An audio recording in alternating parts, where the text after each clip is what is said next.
중국의 상황이 오랫동안 밑에는 일본이 있고 옆에는 중국이 있고 위에는 러시아가 있고 다다 건너면 미국이 있는 상태에서 계속 독립국가를 유지를 해왔는데 어떻게 우리는 중국에 먹히지 않고 일본에도 먹히지 않고 수천 년 동안 명맥을 유지했을까? 오히려 중간에 끼다 보니까 아무도 침략을 못해서 유리한 건가? 이게 좀 헷갈리더라고요. 사실은 굉장히 탐나는 땅이긴 했을 것 같아요. 왜냐하면 일본의 입장에서는 대륙으로 진출할 수 있는 발판이고 또 중국의 입장에서도 여기를 갖는 것이 일본으로 또 갈 수 있는 교두보가 되지 않습니까? 근데 저는 우리나라가 그거 아세요? 태종 때 세계에서 가장 정교한 세계 지도를 만들던 나라였습니다. 예, 그때 지도가 있더라고요. 우리가 알고 보면 지도 강국이고 지리 강국이었던 거예요. 그러니까 계속 주변 세력들에 시달리다 보니 기본적으로 그 나라들에 대한 정보도 얻어야 되고 또 무역도 하다 보니까 고려 시대 말 또 조선 초기까지만 해도 우리가 세계 여러 나라의 정보를 수집하고 또 지리적으로 해석하고 또 외교를 하는 데 있어서 되게 강점이 있었던 나라인 거예요. 그래서 국립외교원에 가보시면 동상이 있는데 역사적 인물이 서희예요. 강동주 단판. 예. 외교를 잘한 거죠. 예, 외교 잘한 근데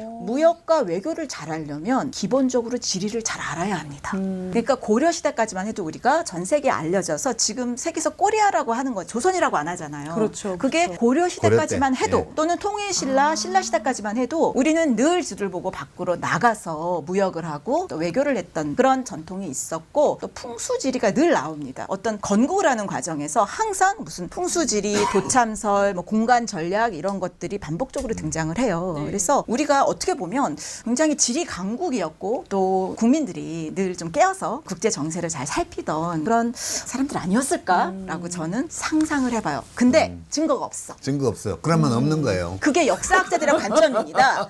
그렇지만 지도가 없었을 수가 없죠. 왜냐하면 전쟁이란 것 자체가 지도를 가지고 하는 어떻게 보면 영토 경쟁이지 않습니까? 근데 왜 안 남아있는지가 좀 포인트예요. 왜 안 남아있냐? 이거는 통치자들에게는 부하 권력의 비밀이기 때문에 하급 관리한테 안 주는 겁니다. 그래서 없을 뿐이지 사실은 우리나라가 굉장히 정교한 지도 또 어떤 세계관이 있었다는 그 증거들은 혼일강 역대 국도지도라든지 아니면 역사 속의 스토리 속에서 우리가 얼마든지 상상할 수 있지 않을까 그런 생각을 해봐요.